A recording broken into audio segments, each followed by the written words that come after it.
Hey, what's happening, everybody out there? Coming at you live and in living color from Seattle, Washington. Emerald Cup Bodybuilding, Fitness, and Figure Championships. Right now, got Big Dave, Jumbo Palumbo, right here with us. He's going to talk to us about nutrition and maybe some questions you have, muscular development. We're going to talk about all kinds of things today you're going to want to hear. Hey, Dave, welcome aboard, man. Glad to have you, Thanks, Big man. Dave. Dave, let's talk about your nutrition, man. Back in Seattle here. I haven't been here for a number of years, man. A long time. How many years? I was here about a couple of years in a row, probably 96, 97, 98, yeah, I remember that. 99. And then... that's when we seen the Big Dave, like kind of like Elvis, you know, the old Elvis. That's the new Elvis right here. That's right. But then, then I started covering bodybuilding competitions when I started working for MD. And the Junior USA was on the same day and just never made it out here again. So all right, great. Once the dates kind of changed, I got the ability to come back out here. Well, Dave, you've been doing a lot of training. I know some of the athletes here in the Great Northwest area have came from your training schedules and some of your regimens you set up for them. So I know nutrition, excuse me, and everything is a big part of what you're doing now. Let's talk a little bit about your company you got going. Well, you know what happened when I stopped competing, and everyone always had asked me over the years, how come you don't start your own supplement company? You know, I worked for a few companies over the year, Metrex for a while, for a long time, actually 5 years. And Scott Conley was kind of my mentor in that sense. And I always had a lot of my own ideas and referred people to certain, supplement companies, get this from here, they get that from there. Dave, why don't you produce your own supplements? And I said, I'm not ready, I'm competing. Competing is very selfish. You see these guys here. You can't focus on anything but what my next meal is. So once I stopped in 2004, I started getting ideas. Well, why should I start making everyone else money? Let me think about putting together some of my own formulations, and that's how Species Nutrition started. So you got Species Nutrition. Isn't there also another company besides Species as well? No, Species Nutrition is the supplement company. Yeah, and then I have my own website that I've always promoted what I do and my clients through there.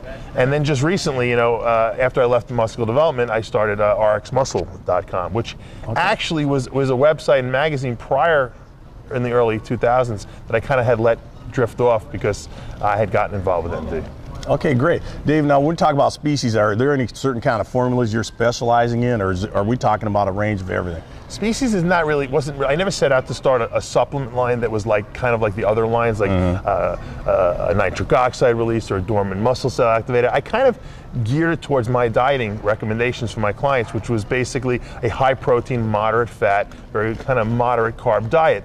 So I made it easier for them to adhere to that diet. I created a very high quality whey protein isolate, which I called Isolyze.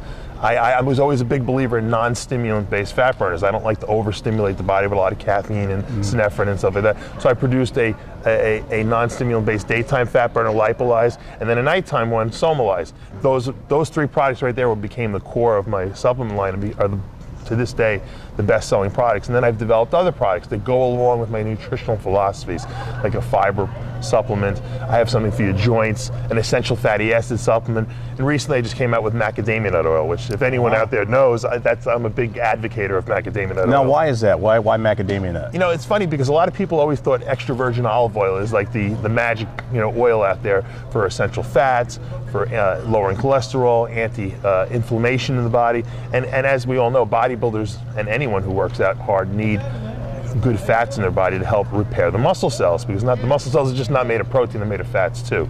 But extra virgin olive oil has drawbacks. You can't cook with it because it burns, changes configuration of the fat. It doesn't really taste that great. It has kind of like a bitter taste. Wait a second, Dave, you're Italian, right? I'm Italian, and hey, I can say what? I can't. Okay, Dave, go ahead. Olive oil Italian. You guys know what's gonna happen to Dave if you read about it. You try mixing olive oil into a protein shake and tell me how it tastes. You watch. When he goes back east, the Italians are gonna go like this to him. They're gonna but I understand. So anyway, and the problem was cooking. Real Italian chefs. My grandmother was an authentic Italian chef. Oh, good food, man. She never cooked with olive oil. They add it afterwards for flavor because they know if you cook with it, it changes the configuration of the stuff. Interesting. So all these problems, light deactivates extra virgin olive oil. It also makes it go rancid. So macadamia nut oil is everything that olive oil is, except it's better because you can cook with it. Doesn't go bad. Doesn't break down, and it tastes like butter. And you sell that.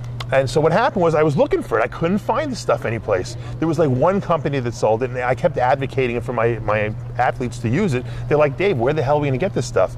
So I had been talking about it on my radio show that I do every Monday night. And someone in South Africa, because we have listeners all over the world, said to me, my uncle owns a macadamia nut ranch. I said, get out of here. He said, are you serious? He's like, yeah. He goes, and I said, do they make oils? He's like, they make all kinds of oils. And you know, to make a long story short, now I have my own brand of macadamia nut oil from South Africa. Oh, beautiful, Dave. That sounds great. Yeah. Man, I tell you, you know, and a lot of people don't understand that, I think, about different oils and everything like you just broke down. I mean, I had no idea that olive oil would break down like that, macadamia nut oil. And a lot of people don't know. You know, I see them putting in, you know, what they actually sell it as a spray. People spraying it on the pan, you know, because they think, well, extra virgin olive oil, it's healthy for me, because everyone knows the PAM stuff is crap. But as soon as you heat the stuff up, it destroys it. Oh man, see, all this time now, fried chicken, I'm gonna have to quit using Crisco and lard. No, I actually don't eat very much fried food. You could fry chicken and macadamia nut oil and it would be good for you. I like Dave now. How's that? We're gonna revolutionize the brothers out there. You guys remember that macadamia nut oil? Lee Priest has it. He can eat his chicken. He likes fried chicken. No, he doesn't know, but I'm just saying, if I give him the macadamia nut recipe, interesting. He can low actually calories, be healthy. breaks it down in your body good, everything else. Great. So that sounds good about nutrition. Now, Dave, I know a lot of people are gonna talk to you and ask you and wonder, you know, we hear a little bit of talk about muscular development and what went on there. I mean, if you don't mind telling the audience, can you explain in your own words? I'm an open book, as you know. Okay, let's open, man. Kim, so what happened was, I started working for them about 3 years ago. We launched this website. MD had no website. I wrote for the magazine, monthly column every month. Everyone knew my anabolic-free column was pretty popular. And Steve Bleckman knew that I was involved with the internet. I had my own website. I had been putting up pictures for quite a while, so he hired me to basically conceptualize and bring into existence the website, which I did.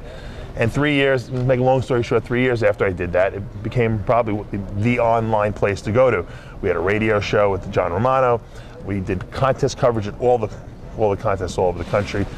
We had a forum that had like 50,000 members or something like that, and that was built up by myself and other people and the community that we developed. At some point, I guess Bleckman and I started kind of clashing heads on certain decisions that needed to be made. But mainly, and this is, you know, when I launched my product line, Bleckman wanted to get involved with me. I really didn't think it was a good business decision to get involved with your boss in the product line. Maybe he felt a little snubbed there, and that created tension. And I think it just built to the point where he felt maybe that I was more, so people were associating me more with muscular development maybe than him. And I can understand that being a problem. And I wouldn't have had a problem with him parting ways with us, but he didn't handle it very well the way he handled it. He called John Romano and myself on like 30 seconds notice and just dismissed us. Really bad taste. Yeah, so it was just done poorly. And then to rationalize to the community out there why he did it, because everyone's like, well, why did you do it? You know? He's like, well, they weren't doing their job.